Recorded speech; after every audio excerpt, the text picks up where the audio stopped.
रायजोफोरा जिंगासिदों थांनाय 17 बोसोर खुंलांनाय बिपिएफ सरकाराबो दै खुरखानायनि जेंनाखौ मावासै। आथिखालनि सरकाराबो बेबायदिनो गारनानै दोनगोन नामा होननानै बाक्सा जिल्लानि सिङाव थानाय नयाबस्ति हालाम बोरि खांदुङा गामिनि रायजोफोरा भुटान हाजोनिफ्राय बोहैबोनाय फाग्ला दैमानि हा खुरख्लानायखौ होबथानायनि राहा लानो खावलायदों।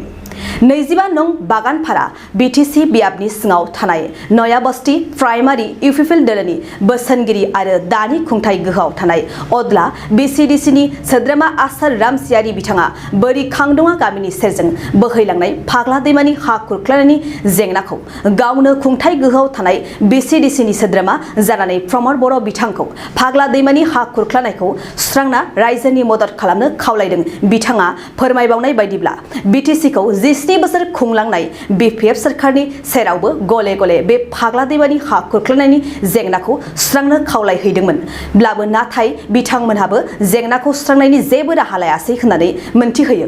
लोगोसे बिथाङा बे हा खुरख्लानायनि जेंनाखौ सुस्रांना होनो हायाब्ला इयुनाव इउपिपिएल राजखान्थि हान्जाखौ रायजोआ फोथायनाय नङा आरो भट बिनोबो हानाय नङा होननानैबो बुंथिबावो। बे दैमानि मुङा जाबाय जों मिथिनायाव पागलदिया दैमा। बेनिफ्राय बे दैमायाथ' जों उन्दैनिफ्राय नुनाय हिसाबै मथा मथि 50 बोसोरनि सिगांनिफ्रायनो बे दैमाखौ जोंनि आबै आबौफोरा पागलदिया मुं दोनदो। बेनिफ्राय थारैनो जों नुनाय बायदि खुरख्लानाय बायदिया मथा मथि 30 बोसोरसो जाबाय। 30 बोसोर आंनि बैसोआ दा 42 बोसोर जाबाय। आं 12 बोसोरसो बैसोनिफ्रायनो बे दैमाखौ खुरख्लानायखौ नुदों आरो गेजेराव एसे स्टप जादोंमोन। बेनिफ्राय आरो नै 10 बोसोरनि सिगांनिफ्राय आरोबाव खुरख्लाबावदो बियो 10 बोसोरनि सिगांनिफ्राय। दा बेनो आरो बे दैमायावथ' गोदो जोंनि गामिया नैबे गामिया बै गामियावसोमोन हा। बेनिफ्राय नै मोनसे लामा दंमोन, नैबे दा पिडब्लिउ मोनसे जाना दङ, बे नङामोन आसल गाहाय लामाया। ओरै थांनानै नैथिं मोनसे पिडब्लिउ लामा दंमोन नबस्थिनि ओरै थांनाय बे लामाया। बेनिफ्राय जोंनि गामिया बर' गामिया ओरै खोलाहामोन। थाङै थाङै खुरै खेबनैसो होखारजाबाय।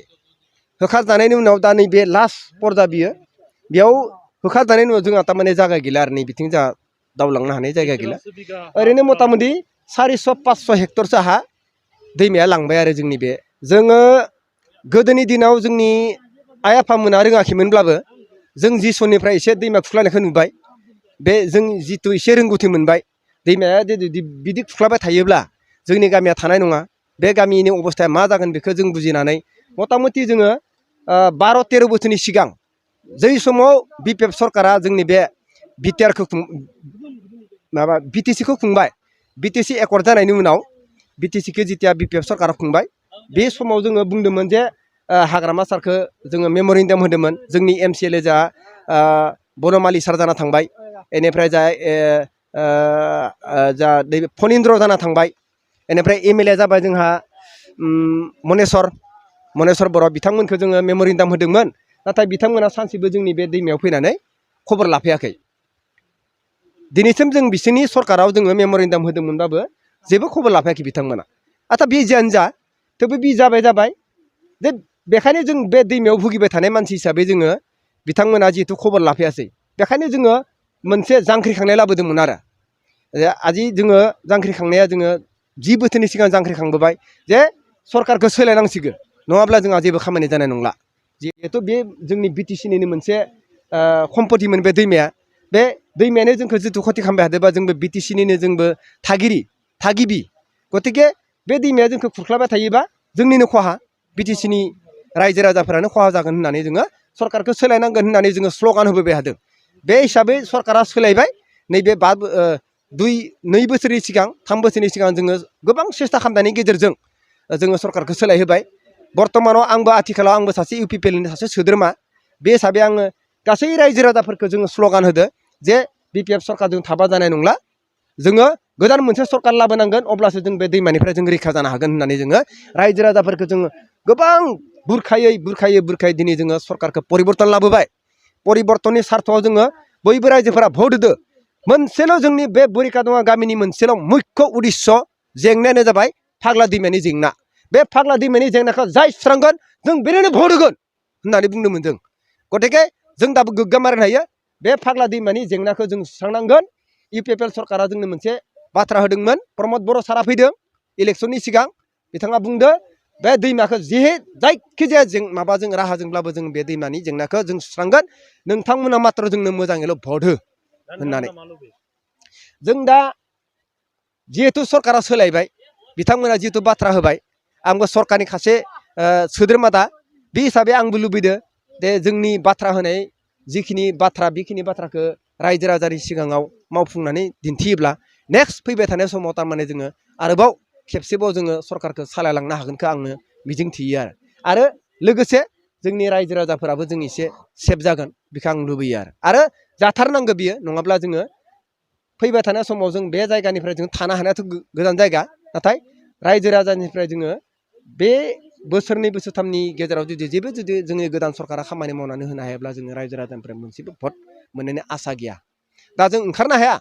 जोङो इउपिपिएलनि आङो सासे सोद्रोमा हिसाबै ओंखारब्लानो आंखौ सोङो मा जाखो नोंथांमोना मन्त्रि लाबोदोंमोन एमएलए लाबोदोंमोन एमसिएलए लाबोदोंमोन दिनै दैमानि कन्डिसना माने जेरै दं ओरैनो थाखो होनना बुंदों आंखौ दा जों मा बुंनो उपाय गैया बेखायनो आङो सिन्था खालामदो जे जोंनि आगोलाव जिखिनि बाथ्रा होदो बेखिनि बाथ्राखौ एसेब्लाबो लाखिनो हायोब्लाबो माने गासैखौबो मावफुंनो हायाब्लाबो दैमाखौ मात्र नैबे खुरखानायखौ एसे कन्ट्रल खालामनो हाब्लानो जों एसे रायजोफोरखौ सान्ति होनो हागौमोन नोंथाङा सरखारि साख्रि नागिरदोंना नोंथांनि थाखाय मोनसे गोजोनथाव खौरां नोंथांनि थाखाय दं एडुकेट पइन्ट जेराव नोंथाङा सोलोंथाइ लानायनि गेजेरजों सरखारि साख्रिनि गुबुन गुबुन रोखोमनि गोब्राब आनजादफोरखौ उथ्रिसारनो हागोन आरो गावनि आथिङाव गसंथानो हागोन बे एडुकेट पइन्टआव नोंथांमोना SSC bank PO bank clerk bank SO UPSC FSC defence railway state